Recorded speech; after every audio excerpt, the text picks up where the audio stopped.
윤리 강의 맡은 이규민이라고 합니다. 만나서 반갑습니다. 일단 저희 강의를 이제 시작하니까 저는 항상 이제 공부를 할 때 저도 그 강사들 중에는 가장 최근에 이제 CFA랑 AI를 봤을 텐데, 저는 항상 공부를 할 때 전체적인 개괄을 좀 본 다음에 내가 어떻게 접근해야 될지를 항상 고민을 했어요. 그래가지고 제가 먼저 이 전략에 대해서 좀 먼저 말씀을 드리고 그 다음에 좀 수업을 진행하도록 하겠습니다. 지금 인터넷으로 보시고 계시면은 제가 핸드아웃을 올렸습니다. 그래서 이 핸드아웃이 약 79페이지가 됩니다. 제가 이 79페이지로 대부분 수업을 할 거고요. 슈에이저는 그냥 문제 푸는 정도로 볼 거기 때문에 웬만하면 꼭 핸드아웃을 지참해 주시기 바라겠습니다. 네, 첫 번째 패스레이트를 좀 볼게요. 레벨 1 패스레이트. 레벨 1 패스레이트 보시면은 이게 CBT로 전환해서 영향이 그런지 모르겠지만 44%에서 20%까지 떨어졌다가 최근에 그래도 30%까지는 올라왔습니다. 이게 아무래도 레벨 1 같은 경우는 처음에 진입하시는 분들이 많다 보니까 상대적으로 나중에 포기하시는 분들이 되게 많아요. 저는 예전에 이제 킨텍스에서 시험을 봤는데 가면은 이제 저희가 거의 한 100만 원 넘게 시험비가 들잖아요. 근데 가면 진짜 이게 얼마지 할 정도로 사람들이 너무 많이 비어 있어요. 한 20-30% 이상 안 오세요. 아주 사실은 CBT도 비슷하긴 하겠지만 제가 예전에 오프라인으로 갔을 때는 사람들이 굉장히 많이 안 오셨어요. 그럼에도 불구하고 20% 때는 너무 낮죠. 여러분들이 이제 다른 과목도 여러 개 보실 텐데 저는 감히 좀 말씀을 드리는데 윤리는 굉장히 전략 과목이다라고 좀 말씀드리고 싶어요. 합격을 하기 위해서 무조건 우리가 잡고 가야 된다. 그 이유에 대해서 좀 설명을 드리면 에틱 출제 비용이 레벨 1에는 15%에서 20% 굉장히 높죠. 레벨 2는 10에서 15%, 레벨 3도 10에서 15%예요. 네, 굉장히 높습니다. 근데 이제 제가 CFA 그쪽에 보면은 예전에는 이제 스코어링이라고 굉장히 자세하게 나와 있었어요. 그래서 미니멈 패싱 스코어라고 있었는데 요즘은 좀 없더라고요. 그래서 예전 기준으로 좀 말씀을 드리면 시험 후에 내부에 이제 리뷰를 이제 하는 거예요. 내부적으로. 그래서 미니멈 패싱 레코드 스코어라는 걸 정했어요. 과거에는. 그래서 70점을 기준으로 해서 상위 1%의 점수가 몇 점인지를 확인을 해서 그걸 가지고 미니멈 패싱 스코어를 그때그때마다 조절했었거든요. 그래서 과거에는 최대 정답률 70%를 기준으로 해서 이거를 조정을 한다고 가정을 했을 때 경험상 65%에서 70% 정도는 정답률을 맞으셔야 레벨 패스가 되시는 거예요. 최소한으로. 더 낮아지는 경우도 있겠죠. 이게 여러분 처음 들으실 수 있겠지만 ARCP나 이런 것처럼 문제은행식이 아니에요. 매번 새롭게 내서 매번 수능처럼. 그렇기 때문에 이게 계속 상대 평가를 이런 식으로 조정을 하는 거죠. 그럼 생각을 해볼게요. 65%에 70%라고 다 이제 패스 레이시라고 가정할 때 우리가 좀 기분 좋게 생각을 해서 윤리를 다 맞았어요. 그랬을 때 15% 출제했을 때 합격에서 차지한 비중이 윤리 다 맞았다. 해피하게 생각을 했을 때 23%를 차지하는 거예요. 그러니까 이거를 만약에 내가 완벽하게 하고 갔다 하면은 시험을 23% 안고 가는 거예요. 안정감을. 그게 좀 이따 설명드리겠지만 1, 2, 3가 80%의 내용이 계속 겹쳐요. 네. 그렇기 때문에 레벨 1에서 잘 잡고 가면 계속 안정감을 가지고 가는 거죠. 레벨 2, 3를 갔을 때. 그리고 만약에 20% 출제했다 가정했을 때는 30%를 하는 거예요. 그러니까 이 한 과목으로 30%를 커버할 수도 있다. 물론 다 맞았다는 전제지만. 그래서 윤리가 뭘까라고 처음에 이게 만약에 재수하시는 분들이 아니라면 궁금하실 거예요. 도대체 윤리를 왜 배우지? 하시는데 아무래도 이제 자본시장에서 좀 주가 조작이나 이런 문제들이 많잖아요. 그런 것들이 아무래도 CFA는 펀드 매니저들이나 이런 분들이 많이 하시기 때문에 투자 업계에 계시는 분들이 많기 때문에 그런 환경에 굉장히 많이 노출될 수가 있습니다. 그래서 이 투자 전문가로서 우리가 CFA가 전 세계에서 가장 저명한 투자 전문가의 자격증이잖아요. 그렇기 때문에 이런 사람들한테는 굉장히 윤리적으로 특히 이 자본시장에서 내가 어떠한 자본시장의 그 완전성을 저해하는 일들을 못하도록 굉장히 강력하게 규제를 해야겠다. 강력하게 우리가 CFA 교육 단계부터 강력하게 가르쳐야겠다. 이렇게 생각해서 윤리 과목의 비중이 이렇게 높은 겁니다. 그럼 윤리라는 게 어떤 것들의 내용이 있냐면 기본 개념이 있고요. 윤리란 무엇인가? 궁극적으로 너무 간단한 근본적인 이슈. 윤리란 뭐지? 이런 것들에 대한 기본 개념이 있어요. 레벨 1에서는 이게 처음으로 등장하고 나중에 등장하지도 않아요. 이게 10% 정도? 그리고 앞으로 주구장창 제가 말씀드린 CNS라는 개념이 있어요. 코드 앤 스탠다드. 그리고 스탠다드라는 개념이 있는데 7가지 주제에 22가지 서브 주제예요. 이거를 다 외우시면 80%, 100%, 60% 커버돼요. 네. 그래서 제가 또 아까 80% 말씀드렸지만 이 CNS를 만약에 1차 때 내가 너무 다 했다, 너무 완벽해 라고 하시면은 레벨 2 가셔서 공부 안 하셔도 100%를 맞을 수 있는 거죠. 그 정도로 굉장히 전략적인 과목이다, CNS만은요. 깁스라는 글로벌 인베스트먼트 퍼포먼스 스탠다드인데, 그러니까 내가 어떤 성과 평가를 할 때 내 성과를 누구든지 과장할 수가 있잖아요. 예를 들어서 어떻게 조합하냐에 따라서 기간이라든지 아니면 어떤 종목일 건지 내가 이렇게 좀 조합을 해가지고 성과를 좋게 누구든지 다 하고 싶을 거 아니에요. 내가 예를 들어서 펀드 매니저라고 했을 때. 그러면 이렇게 생각을 하는 거죠. 아, 글로벌하게 똑같은 평가를 가지고 하면 그 투자자들이 봤을 때 좀 신뢰할 수 있지 않을까? 라고 해서 깁스라는 게 있어요. 그래서 깁스가 어떠한 기준인 거죠. 성과 평가를 할 때 특히 이제 자본 운용사라고 생각을 해볼게요. 자본 운용사가 예를 들어 펀드 매니저가 자기의 성과 평가를 표현을 할 때 어떠한 기준을 가지고 너네가 평가를 해 라고 하는 기준이에요. 이 기준을 레벨 1 때는 정말 간단한 것만 배워요. 제가 뭐 수업 시간에 뭐 한 20분? 10분 정도만 설명하면 웬만큼 다 맞을 수 있는. 그리고 실제로 커리큘럼 요즘 여러분들 잘 안 보시잖아요. 커리큘럼도 깁스라는 건 4페이지밖에 안 돼요. 그 정도로 짧은데 그래도 한두 문제 꼭 나올 수 있기 때문에 보시고 가시면 좋다. 그 다음 SM 메이저 코드는 뭐 거의 비슷해요. CNS를 알면 SM 메이저 코드까지 거의 다 커버될 수가 있기 때문에 결론은 뭐냐, CNS 잘하면 우리 그 윤리가 그래도 조금 더 마음이 가벼워진다, 그렇게 생각하시면 될 것 같아요. 자, 그러면 여러분들이, 저도 이제 CFA 처음 봤을 때 이페스나 여러 가지 뭐 유명한 그 CFA 강의들이 있잖아요. 그 강의 홈페이지를 가서 후기를 엄청 보잖아요. 코스피나 이페스를 가서 이제 강의 수를 보는데 대부분 보면은 이런 얘기가 정말 많이 나왔어요. 또 카페 이런 데도 많고. 그런데 가보면 아, 윤리 하지 마라, 해봤자 점수 안 오른다, 이런 얘기 진짜 많이 보셨을 거예요. 저도 수험생 때 하다가 아, 이거 내가 공부한다고 될까? 그래서 막 놓기도 하고.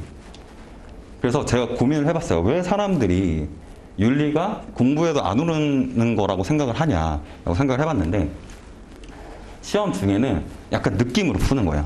이게 영어로 돼 있잖아요. 그리고 되게 지겹잖아요. 여러분들이 뭐 밸류에이션이나 이런 걸 하고 싶지 윤리 뭐 배우고 싶지 않잖아요. 근데 지문에 굉장히 막 다양하게 막 여러 사람들하고 회사들이 막 나오는 거죠. 그래서 어떤 포인트를 안 잡고 약간 느낌을 푸는 거예요. 보다가 얘가 이래서 이거 위반인 것 같은데? 약간 이런 식으로 좀 느낌으로 풀게 돼요. 근데 실제로는 뭐 당연한 얘기지만 논리적으로 푸셔야 돼요. 그러니까 저의 방법은 뭐냐면 키 팩트를 찾고, 그러니까 어디든지 여러분들이 출제라고 생각을 해보세요. 어떤 단서 없이 어떤 걸 결정하라고 하겠어요? 여러 가지 뭐 다른 배경 설명이 있다가 특정 단서를 던져주고 이게 위반인지 아닌지를 판단하게 할 거 아니에요. 그래서 그 키 팩트, 센텐스를 찾는 연습을 여러분들이 하셔야 돼요. 그래서 그걸 보시고 이걸 딱 놓고 그 키 센텐스를 딱 찾아보시고 이 센텐스가 내가 이제까지 배운 거에 유추해 봤을 때 맞았는지 틀렸는지를 논리적으로 사고하셔야 된다는 거죠. 네. 두 번째는 스터디를 하는데 이론 중심. 여러분들이 뭐 윤리는 딱 봐도 암기 과목 같잖아요.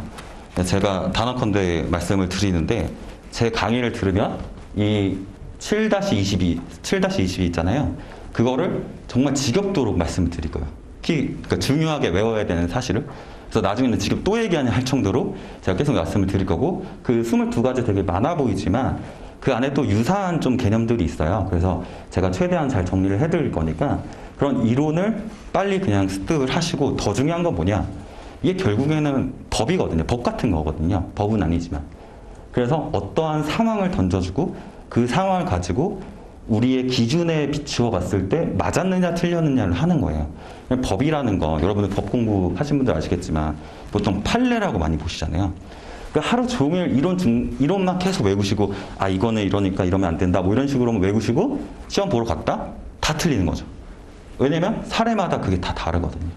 그래서 저는 공부를 하실 때 이론을 주구장창 외우는 건 제 강의로 최대한 다 해드릴 테니까 그걸로 파악을 하시고 최대한 사례를 많이 보시면서 이런 상황에서는 이래서 위반이구나, 이런 거를 쌓아가셔야 돼요. 근데 이거를 외울 거냐? 외울 게 아니죠. 네, 이것도 제가 어떻게 외울 건지에 대해서 다시 한번 설명해 드릴게요. 자, 그러면은 문제를 한번 볼게요. 그냥 여러분들한테 한번 처음으로 그냥 아이스 브레이킹 하는 느낌으로 한번 볼게요. 여러분들이 한번 맞춰보세요.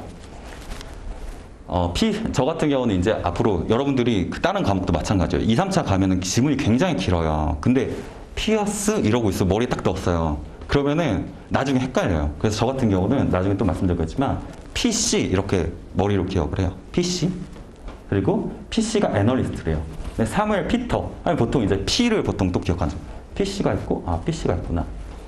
근데 B사와의 CEO와 컨퍼런스 콜에서 회사의 내년 영업이익이 크게 감소할 것이라는 내용을 들었습니다. 콜을 진행한 동안 영업사원과 사무실을 들락날락 하였고 영업이익과 관련된 내용을 들었습니다. 그들은 콜이 끝나기 전 고객사들이 자신들의 B사 주식을 매도하였습니다. P는 CNS를 위반했습니까? 위반했을까요? 여러분들 모르고 그냥 상식적으로 생각해 보세요. 위반했을까요? 어떤 윤리 기준에 위반했을까 생각을 해보세요. 두 번째요. 제가 앞으로는 회사는 이렇게 다른 걸로 하셔도 되는데 회사는 이렇게 하시고 임무는 동그라미 하고 펀드는 이렇게 할 거예요. 그리고 특히 CBT잖아요. 손으로 못 하시니까 저 같은 경우는 이런 식으로 하는 거죠. 회사 이름 이렇게 하고 여기 안에 PC 얘는 뭐 한다 이런 식으로 애널리스트. 그다음에 B사가 있는데 CEO가 있고 PC와 콜을 했다 이런 식으로 좀 적어 놓는 거죠. 잘 이해가 안 됐을 때 내가 영어가 좀 어렵다 구조가 안 됐을 때 1번 이렇고 2번 볼게요. 트레이더예요. 트레이더 뭔지 아시죠? 트레이딩 하시는 분들, 매수 매도 하시는 분들. NC는 다른 회사 트레이더로부터 어떤 소프트웨어 회사가 있는데 이틀 후에 어닝 서프라이즈를 발표한다는 문자 메시지를 받았대요. NC는 회사 내 포트폴리오 매니저로부터 수십만 주를 구매하는 주문을 받았고 NC는 발표 전날까지 앞으로 아침까지 적극적으로 주문을 실행했대요. 자, 여기서 제가 이게 가장 어려운 문제거든요. 제가 7-22 중에 가장 어려운 문제인데 이 내용의 주제를 한번 설명을 해줄 테니까 여러분들이 한번 판단해 보세요. 이거는 매터리얼한 non-public information이라는 주제예요. 네, 죄송해요. 잠시만요.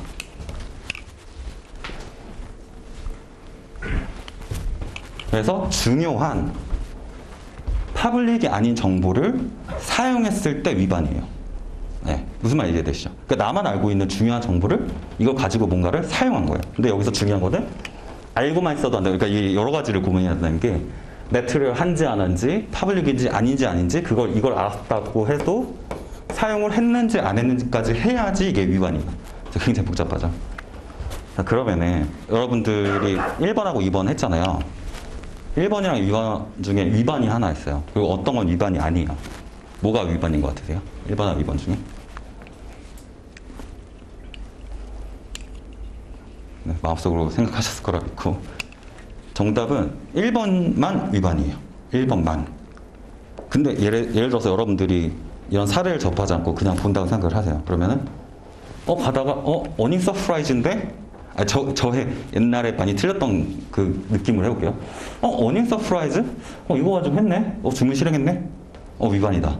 이렇게 생각해서 위반을 해놓고 역시 윤리는 나랑 안 맞아. 그냥 공부하지 말자. 이렇게 되는 거죠. 근데 제가 여기서 한번 설명을 드리면 Material Non-Public Information은 첫 번째 매트리얼 파악하라고 했잖아요. 누구냐? 매트리얼이라는 거는 중요한 건데 우리가 시장에서 가격에 영향을 줄 수 있는 사람이 그 중요한 얘기를 했을 때가 매트리얼이라는 거예요. 네, 적지 않으셔도 나중에 계속 나오기 때문에. 그리고 뭐냐면 시장에 영향을 줄 수 있는 정보. 그래서 중요한 사람이 그러니까 내부에 중요한 사람이 혹은 유명 어널리스트 같은 경우는 예를 들어서 골드만삭스에서 삼성전자에서 매도라고 의견을 냈어요. 레포트를 냈어요. 그러면 다음날 주가 빠지는 경우 있잖아요. 그래서 이제 famous analyst라고 적은 거예요. 이런 사람들이 시장에 영향을 줄 수 있는 정보. 예를 들어서 M&A를 한다. 혹은 어닝 서프라이즈가 된다. 아니면 우리가 뭐 어떤 큰 이슈가 생겼다. 라고 하는 중요한 정보를 가지고 non-public은 until disseminated. 그러니까 누구나 다 알기 전까지의 정보를 가지고 사용했을 때 위반이에요. 되게 어렵죠. 근데 첫 번째는 위반이고 두 번째는 왜 위반이 아니었냐면 일단 두 번째부터 설명드리면 여기서 왜 위반이 아닐까요? 트레이더가 중요한 사람인가요? 아까 뭐라 했죠? 내부에 중요한 건. 트레이더는 여러 가지 정보를 루머를 막 취합을 해요. 그 뭐 이 얘기 저 얘기 다 할 수 있잖아요. 그 사람이 얘기했다고 해서 내추럴한 게 아닌 거죠. 그렇기 때문에 위반이 아닌 거였어요. 이거를 아무리 지금 여기 다른 건 다 적은데요. 어닝 서프라이즈라는 것 자체도 시장에 영향을 줄 수 있는, 어닝 서프라이즈가 하면 시장 가격 움직이잖아요. 그리고 이거를 가지고 액션을 취했잖아요. 주문을 했잖아요. 여기는 위반인데 이 말한 사람 자체가 중요하지 않으니까 이거는 위반이 아니었던 거예요. 근데 전의 사례를 보면은 1번 사례를 보시면은 얘 누구예요? CEO잖아요. 그럼 중요한 사람이죠. 뭐라고 했죠? 내년 영업이 크게 감소할 거예요. 그러면 가격에 영향을 줄 수 있을까요? 없을까요? 당연히 영향을 주겠죠. 근데 이 사람이 계속 했는데 뭐 이 사람의 의지와는 상관없었지만 영업사원들이 듣고 와가지고 어떻게 했어요? 매도했죠. 그러니까 이게 저기에 매트리한 거 충족됐죠. 그리고 콜했잖아요. 콜 자체가 non-public인 거죠. 아무도 모르고 자기들끼리만 얘기한 거잖아요. until disseminated 된 거잖아요. 사용까지 했어요. 세 개 다 충족됐으니까 위반된 거예요. 그래서 1번은 위반이었다. 이런 식으로 판단을 하셔야 돼요. 네, 제가 다시 말씀드리지만 이 문제가 가장 어려운 주제예요. 네, material non-public information.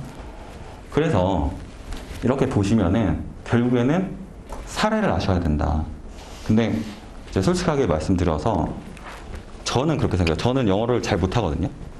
수험생 때. 뭐 수험 공부하면서 늘긴 했지만 저는 개인적으로는 영어로 습득해서 내용을 이해하는 것보다 한글로 내용을 먼저 파악하시고 영어 문제를 푸시는 게 더 저는 훨씬 더 효율적으로 생각을 해요. 그리고 이 강의를 들으시는 분은 영어보다 한글이 더 편하다고 저는 생각을 하고, 그래서 이 사례가 뭐냐면 CFA 협회에서 낸 사례예요. CFA 협회 홈페이지를 가보시면은 이 사례들이 있어요. 근데 그걸 완전 똑같이 커리큘럼에서 206문제를 똑같이 실었어요. 커리큘럼에. 이그제플에. 근데 슈에이저는 없어요. 근데 여러분들 출제자라고 생각을 해보세요. 이 커리큘럼 CFA 협회에서 나온 거고 2010년 년도인가에 개정하고 한 번도 안 바꾸고 계속 나오고 있어요. 이 커리큘럼 이그제플이. 그러면 당연히 협회에서 중요하다고 하고 홈페이지도 나오고 커리큘럼에도 나오는데 이걸 알고 하면 얼마나 도움이 될까요? 출제자 입장에서 이걸 당연히 파악을 하시겠죠. 그래서 제가 이거 다 영어로 요즘에 20줄짜리도 있어요. 이 209개 중에. 그래서 제가 이거를 뒤에 보시면 다 번역했어요. 최대한 4줄로 끊으려고 노력하면서 209문제를 다 번역했어요. 그리고 이거를 보시는데 외우시라는 게 아니라 이런 식으로 알고 파악하고 가시라는 거예요. 그러니까 키팩트를 제가 다 줄을 다 쳐드렸거든요.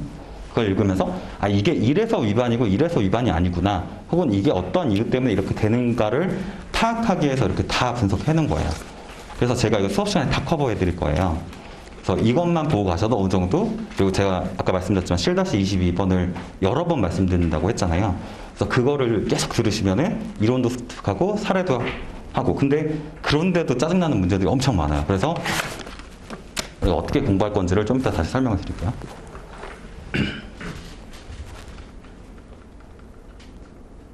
자, 그러면은 실제 내용과 전략을 좀 볼게요. 이 모듈이 지금 슈에이저 그 커리큘럼 구조로 5개가 있어요. 근데 굉장히 많아 보이잖아요. 커리큘럼 보면은 페이지가 굉장히 많아요. 근데 아까도 말씀드렸지만 모듈 1은 기본 개념, 에틱이란 무엇인가, 윤리란 무엇인가라는 거고, 모듈 2는 CNS의 7-22가지 주제가 어떤 게 있어요. 끝나요. 그리고 세 번째 가서 그걸 모듈 3에 가가지고는 그걸 세부적으로 설명을 해요. 그 다음에 4번에 갑자기 깁스가 나와요. 10% 아까 말씀드렸던 4페이지만 끝나는 거 나오고, 갑자기 모듈 5에 또 에틱 애플리케이션이 나와요. 그럼 뭐냐면은 이 앞에 나왔던 사례들에 대해서 굉장히 자세하게 여러 사례를 다 보여준 거예요. 이 22가지 사례에 대해서. 결론은 뭐냐? CNS만 알면, 그러니까 3번만 커버하고 나머지 사례를 알면 다 커버가 되는 거예요. 네.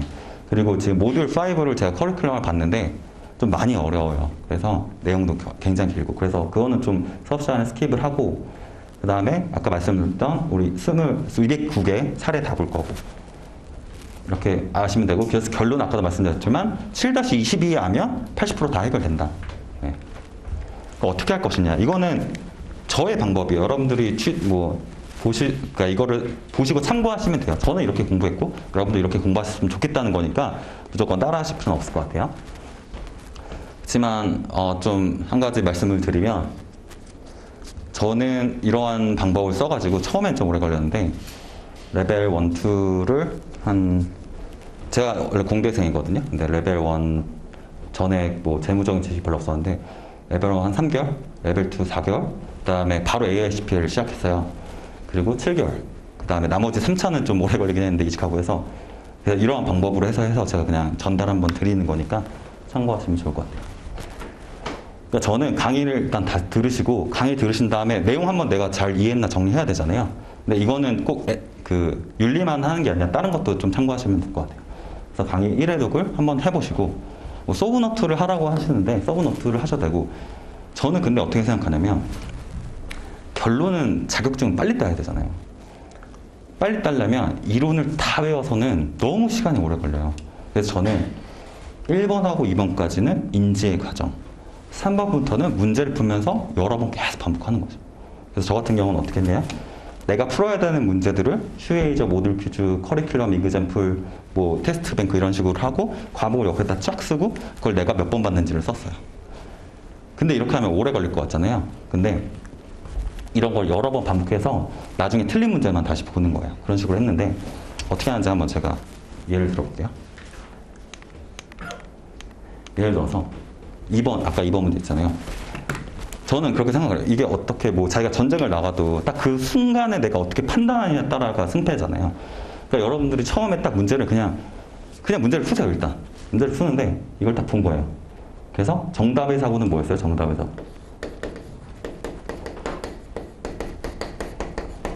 TC는 매트리얼한 사람이 아니다 이거잖아요. 매트리얼하지 않다. 이게 정답의 사고잖아요. 근데 내가 그전에는 오답의 사고를 예를 들어 했어요. 근데 맞았으면 그냥 빨리 넘어가는 거죠. 내가 정확하게 이걸 알아서 맞았다. 그러면 여러분들이 30일 있다 보든 한 달 있다 보든 처음 봤는데 맞았으면 정확하게 찍어서 아니고 맞았으면 다음에 봐도 또 맞아요.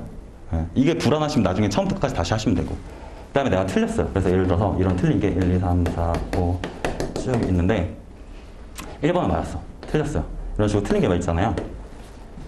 그래서 저는 이걸 틀리잖아요. 그걸 보고 다시 본 거예요. 아, TC가 바로 정답을 보는 거예요.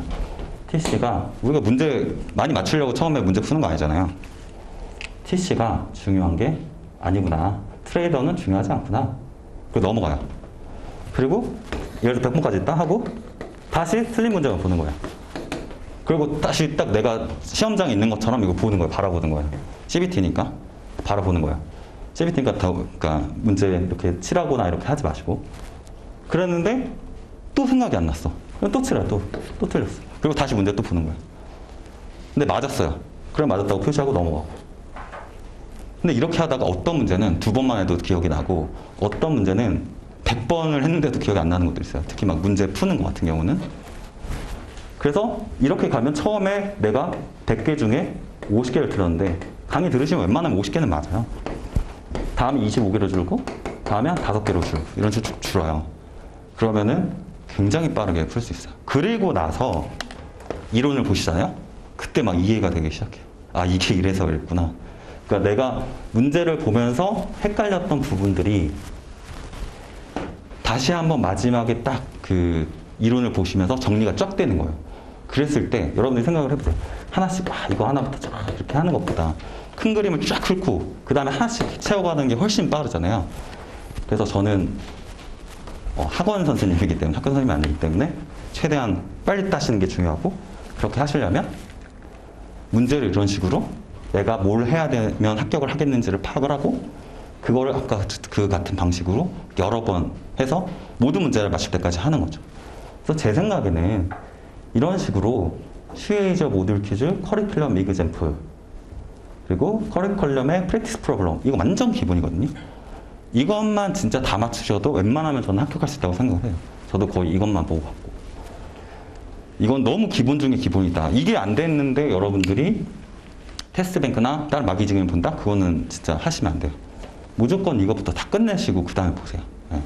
그래서 최소한의 나는 마지노선 다른 건 못해도 그러니까 나중에 막 불안해가지고 이 문제 저 문제 풀 수 있잖아요.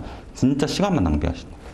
그래서 이 커리큘럼 이그젬플 말고 다른 과목이랑 합쳐서 말씀드리면 모듈 퀴즈, 슈에이저에 있는 모듈 퀴즈 예제, 특히 예제 모듈 퀴즈 예제 너무 기본이에요. 무조건 부르셔야 되고 커리큘럼 프랙티스 프로그램 무조건 부셔야 돼요. 제가 생각했을 때는 이게 그나마 시험과 굉장히 유사한 것 같아요. 네. 그리고 나머지 시간 남으시면 마귀 문제 푸시고, 그래도 시간 남으면 테스트뱅크 푸시고, 이런 식으로 가시면 전 충분히 그 합격하실 수 있다. 그러고 보신 다음에 틀린 문제, 아까 말씀드린 게 지금 제가 말씀드린 거예요. 그러고 난 다음에 정답 맞을 때까지 하고, 그 다음에 다시 강의는 뭐 진짜 이해 안 되는 건 들을 수 있겠지만 다시 한번 슈에이즈를 읽어보신다. 근데 윤리는 슈에이즈 읽지 마세요. 다시 한번 슈에이즈를 읽거나 아니면 강의 노트를 본다 하면 다시 한번 정리가 쫙 되면서 마지막에 시험장에 딱 그 자신감을 가지고 가실 수 있는 거죠. 그래서 저는 이 방법을 추천을 드리고, 물론 다른 방법도 많겠지만 이걸 참고하셔가지고 하시면 좋을 것 같아요. 네. 그래서 저는 수업 시간에 어떻게 할 거냐면, 이그젬플도 마찬가지예요. 이그젬플 지금 206까지 되니까 되게 한글로 해도 많잖아요.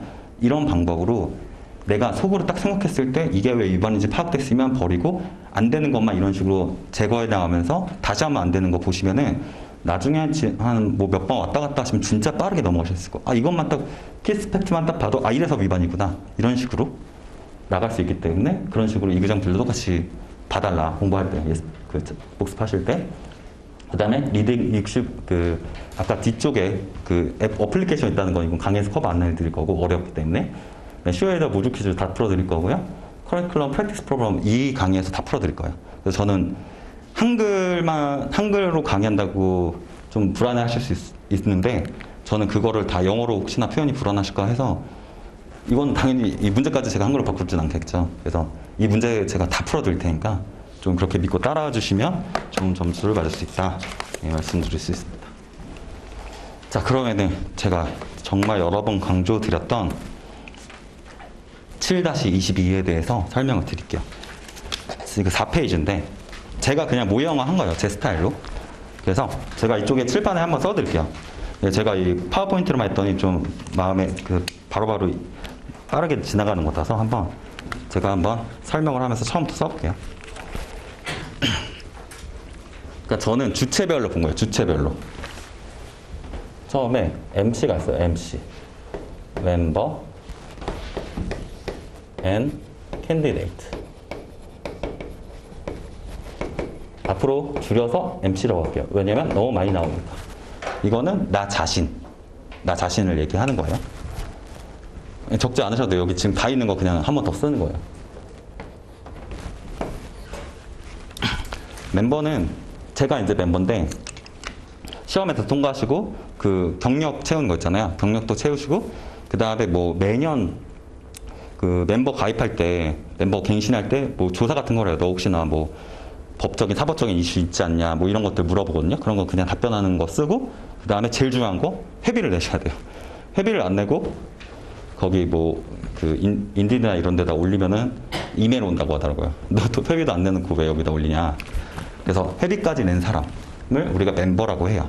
그리고 캔디데이트는, 이것도 CFA 입장에서 돈이 중요한 것 같은데, 캔디데이트는 시험에 등록한 사람. 그래서 올해 시험 보는 사람들, 캔디데이트. 그래서 앞으로 줄여서 MC라고 할게요. 나 자신이라고 생각하면 돼요. 왜냐면 내가 후보자일 때나 아니면 멤버가 됐을 때나 이런 것들을 지켜야 된다. 내가 MC로서 처음 가져야 되는 게 뭐냐면 프로페셔널리즘.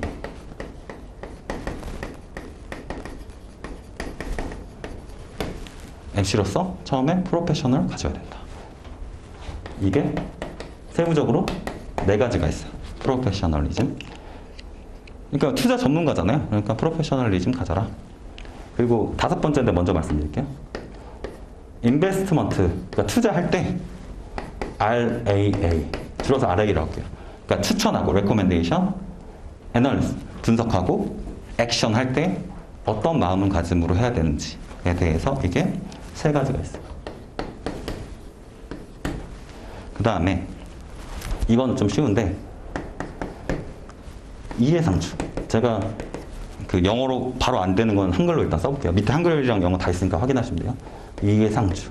그러니까 내가 이해상충에 개인의 이익이냐 혹은 고객의 이익이냐 상충될 때가 있잖아요.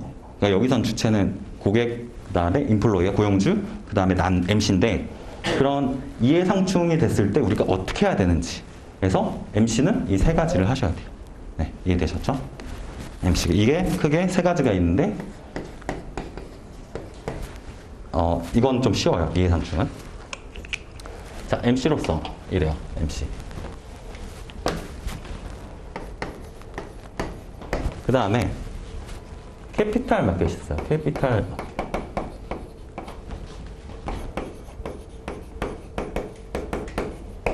제가 다음 시간에 설명을 드릴 건데, 우리의 그 기업들은 돈이 필요해요.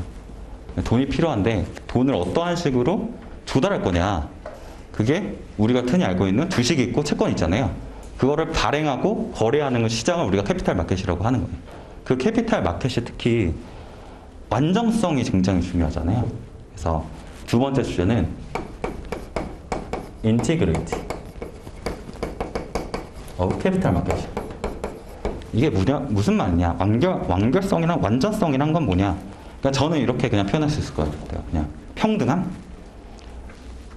제가 첫 번째 말씀드렸던 Material Non-Public Information이 여기 들어가고, 마켓 매니플레이션의 비번인데, 말 그대로 시장에서 어떤 사람만 정보를 알거나 막 시장을 조작하거나 하면은 어떤 사람은 피해를 볼 거잖아요.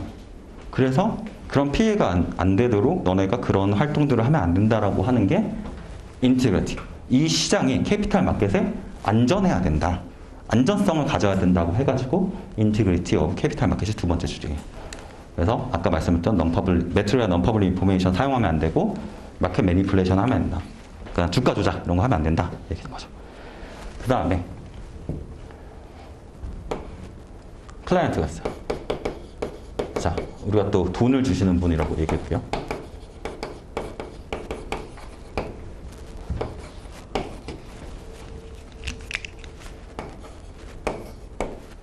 돈을 주시는 분 두 분이세요.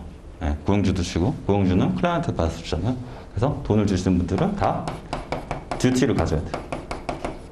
그래서 듀티스 투 클라이언트, 듀티스 투 임플로이.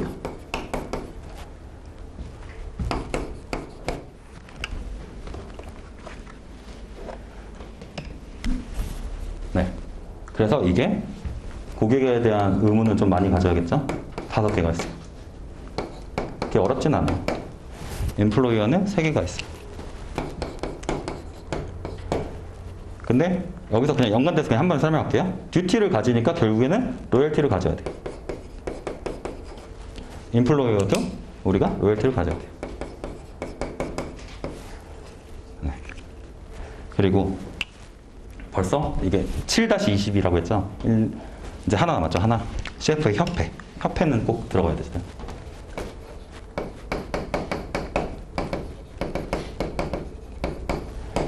CF의 협회에서 당연히 너네가 돈을 내고 우리 프로그램에 참가하고 있으니까 6번째, MC로서 책임 가져라는 거죠. 첫 번째는 CFA 프로그램에 참여할 때 하는 거고, 두 번째는 우리가 인용을 어떻게 할 거냐 이런 문제인데 좀 다시 설명드릴게요. 그래서 7가지. 네.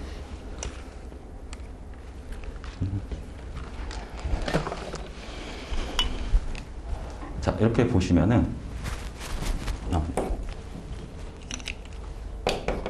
여기까지 크게 이제 큰 관점에서는 이해를 하셨죠? 하나씩 그냥 제가 여러 번 할 거지만 일단 그냥 이런 게 있구나 정도 이해하시는 정도로 보시면 되고, 이게 항상 지도라고 생각하시면 돼요. 지도. 네, 제가 여기 4페이지가 여러분들이 어디 공부하다가 내가 어느쯤에 알지 항상 이렇게 확인해 보셔야 돼요. 4페이지를.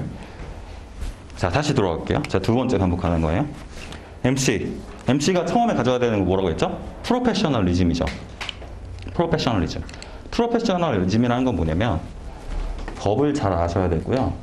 그 다음에 독립성과 객관성. 앞으로 IO라고 할게요. 독립성과 객관성을 가지셔야 되고요. 그 다음에 이상한 얘기하면 안 돼. 사람 호도하면 안 돼. 미스리프레젠테이션이 C고, 그 다음에 불성실한 행동하면 안 된다. 미스컨덕트. 네. 법을 잘 알아야 된다. 프로페셔널이니까 법을 잘 알아야겠죠. 두 번째는 독립성과 객관성. 특히 이런 거죠. 이 문제가 제일 많이 나와요. 내가 애널리스트예요. 애널리스트인데 보통 애널리스트는 증권사에 있잖아요. 근데 증권사에 IB 부서가 있잖아요. IB 부서가 보통 이제 캐피탈 마켓에 발행을 하거나 뭐 이렇게 거래를 해주는 부서인데, 이 부서 입장에서는 고객이 내 입장에서 애널리스트 내 입장에서는 분석해야 되는 대상이에요.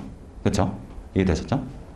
그러니까 내가 IB인데 내 고객의 돈을 만들어주는 사람이고 그거로 수수료를 받는 게 IB예요. 근데 같은 증권사 안에 그 회사를 분석해야 되는 애널리스트가 있어요. 그러면 내가 그 애널리스트가 막 이제 프레셔를 하는 거죠. 그 증권 부서가 야 우리 고객 주식 많이 올라야 돼. 야, 빨리 좋게 써줘 레포트. 이러면은 객관성과 독립성이 훼손되는 거잖아요. 그래서 사례에도 애널리스트로서의 IO, 그건 R&D도 비슷한 개념이거든요. R&D, 성실하게, 객관적으로. 이게 두 개가 비슷하다 느끼시면 되고 이런 것들을 가져야 된다라는 게 IO, R&D고 애널리스트로서. 그리고 미스 레프레젠테이션은 이상한 얘기 하지 마라. 그리고 미스 컨덕트는 불성실함인데 여기서 문제로 많이 나오는 거는 내가 신념에 의해서 체포됐어요. 그러면 전문가로서의 체포된 게 아니잖아요. 예를 들어 내가 환경 활동을 하다가 체포됐어요. 그런 거는 이게 위반이 아니에요. 근데 전문가로서 뭐 시장 주가 조절가에서 형벌을 받거나 처벌을 받거나 했을 때는 미스컨덕트에 해당을 하고, 그렇지 않고 내가 신념을 통해서 그 어떤 전문가의 활동과 상관없이 뭐 정치적 활동이라든지 환경적인 활동을 통해 가지고 처벌을 받았다 하면은 위반이 아니에요. 내가 또 나중에 또 설명을 드리겠습니다. 그 다음에 그러니까 내가 우리가 투자자로서 CFA로서 여러 투자 관련된 일을 많이 할 거예요.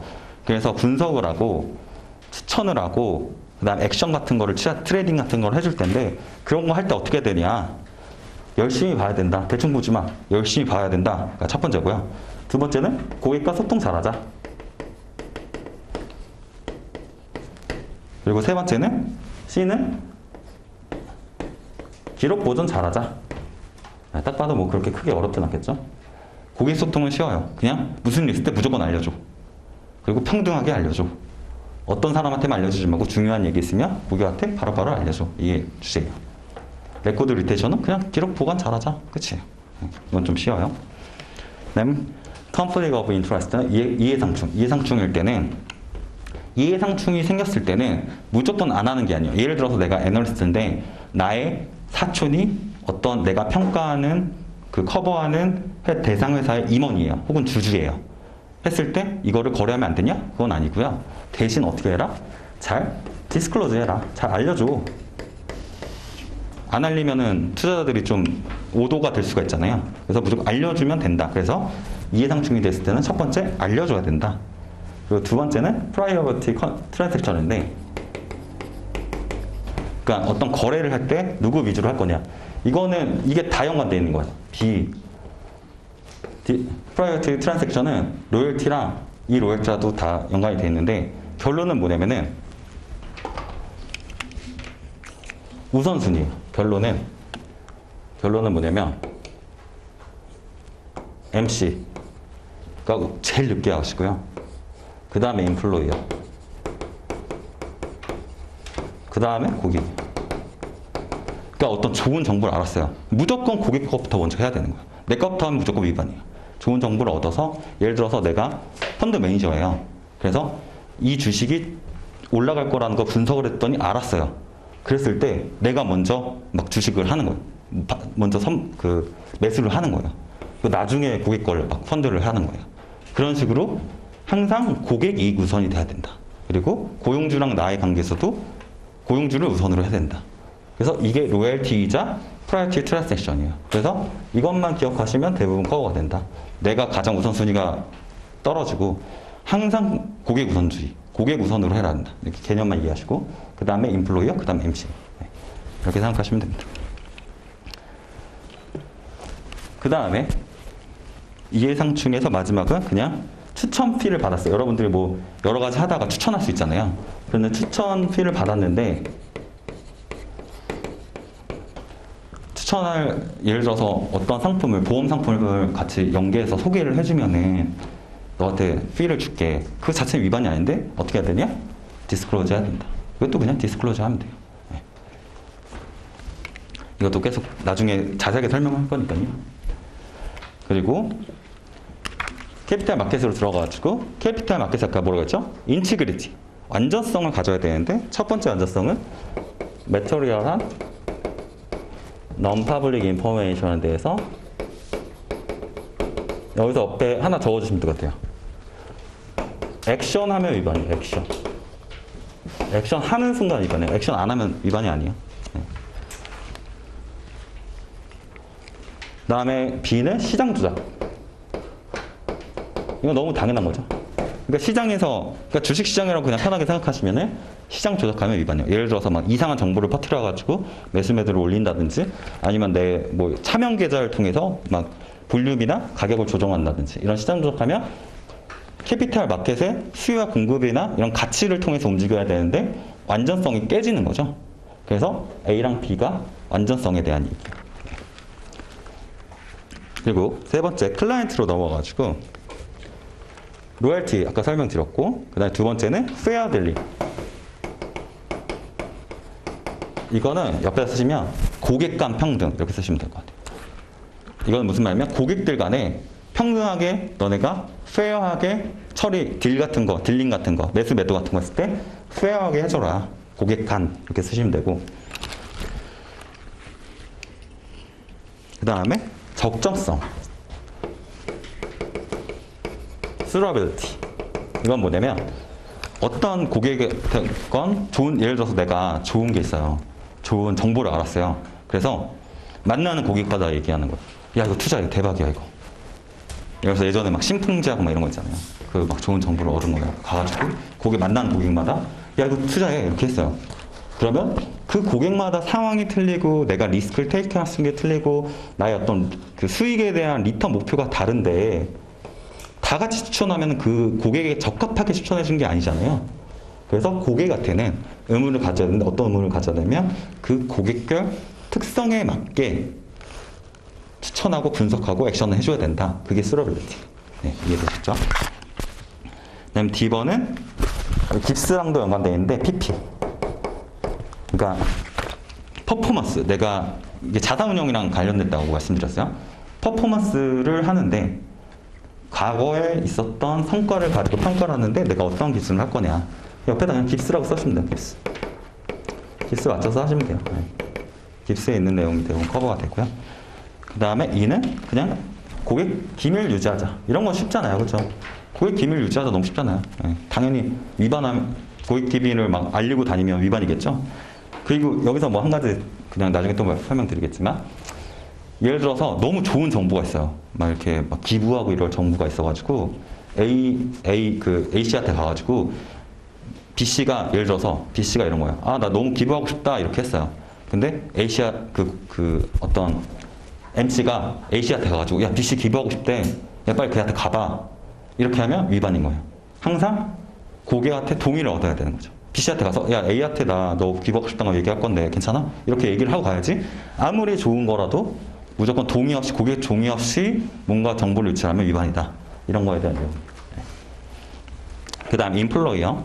인플로이어는 로열티 가지고 그리고 두 번째는 어디셔널 컴펜세이션인데 추가 약정 보상.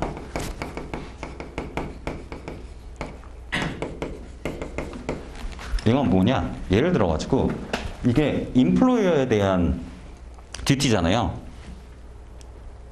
내가 하는 원래 고객과 계약돼 있던 뭐 어떤 보상이 아니라 다른 보상을 막 받는 거예요. 그랬을 때 얘는 뭐냐면 그 인플로이어한테 해를 칠 수도 있는 거잖아요. 내가 그 이익을 뺏는 거니까 뺏는 거일 수도 있잖아요. 그래서 이건 옆에다가 퍼미션이라고 써요. 퍼미션. 이걸 하는 것 자체는 오케이인데 이거는 디스클로즈 정도가 아니라 무조건 인플로이어한테 허락을 받아야 돼요. 동의를. 이메일로 받는 것도 괜찮아요. 그래서 동의를 무조건 받아야 된다. 추가 약정 보상을 받을 때는. 네. 어떤 느낌인지 조금은 느낌이 오시죠? 그 다음에 그 관리 감독자로서의 책임. 그러니까 내가 관리 감독자의 위치로 있을 때 어떤 걸 하느냐, 어떻게 행동해야 되는데 이것도 굉장히 쉬워요. 뭐냐면 다른 거에서 위반이었으면 거의 대부분 다 그냥 위반이에요. 그러니까 책임을, 그러니까 관리를 잘 못한 거예요. 네. 그래서 C는 그냥 다른 거 위반일 때, 다른 거 위반이면 내가 관리 감독 무조건 잘못한 거다. 잘못했다. 라고 생각하시면 돼요. 그리고 마지막으로 7번. 저는 이게 약간 전략 그 주제인 것 같아요. 되게 쉬워요. 네, 몇 개 주제만 알면 쉬운데 첫 번째는 CFA 프로그램. 네, 예를 들어서 처음엔 치팅하는 거. 시험 가서 치팅하는 거 당연히 위반이잖아요. 예를 들어서 뭐 이런 문제 나와요. 나중에 예제로 나올 텐데 야 끝났습니다 하고 종쳤는데 펜을 들어서 나는 마킹을 했다. 당연히 위반이죠.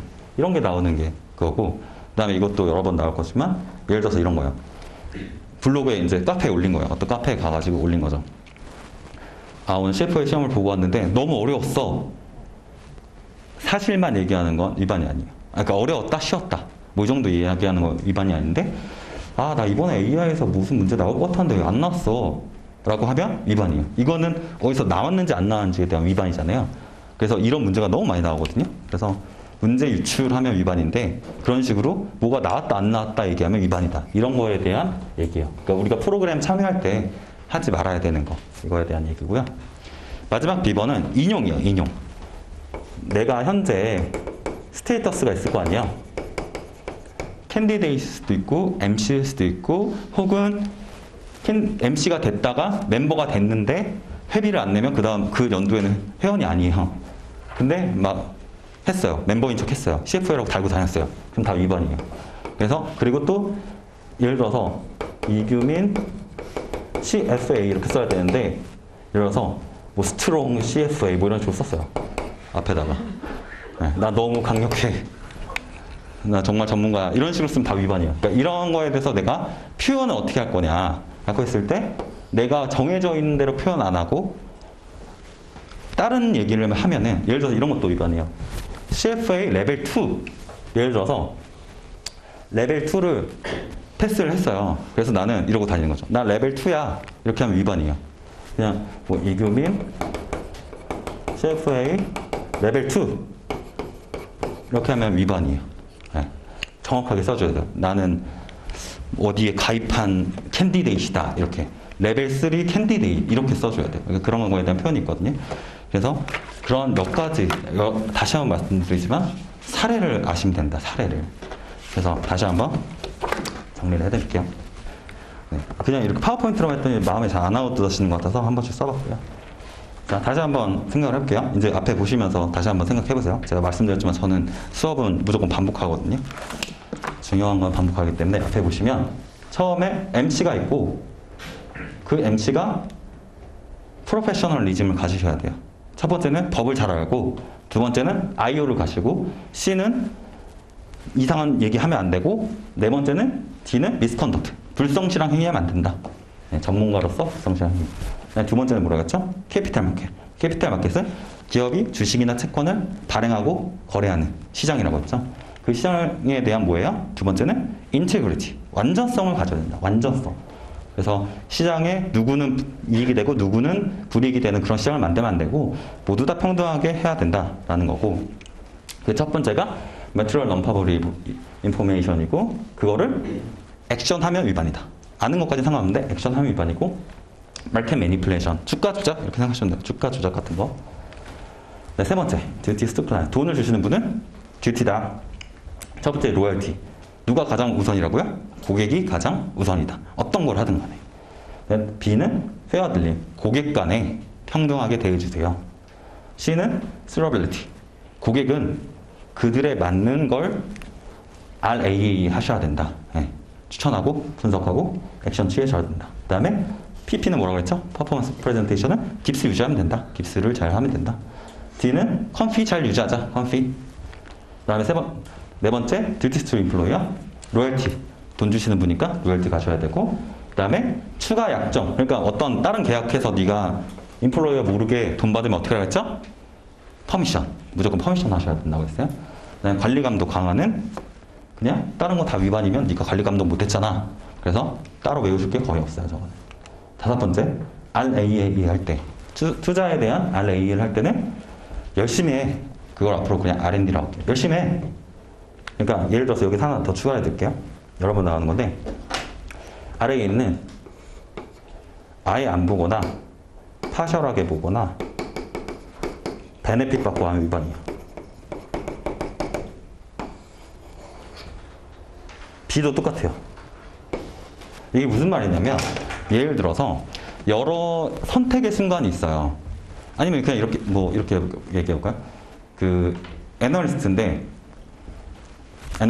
어떤 막 모델을 가지고 분석을 하는 거예요. 모델을 가지고 분석을 하는데 내가 내용을 몰라. 근데 그냥 옆에 전문가가 나한테 준 거예요. 야, 이거 이렇대. 그래서 그거를 내 레포트에 혹은 내 고객한테 추천할 때 아예 안 보고 그냥 주는 거예요. 그럼 위반이에요.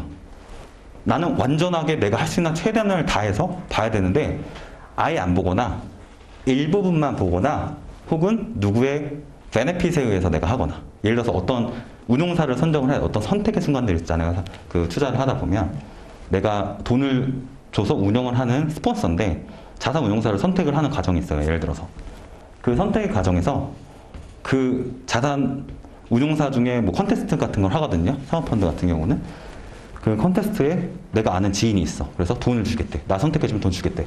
그래서 베네핏 받고 하면 당연히 위반이겠죠.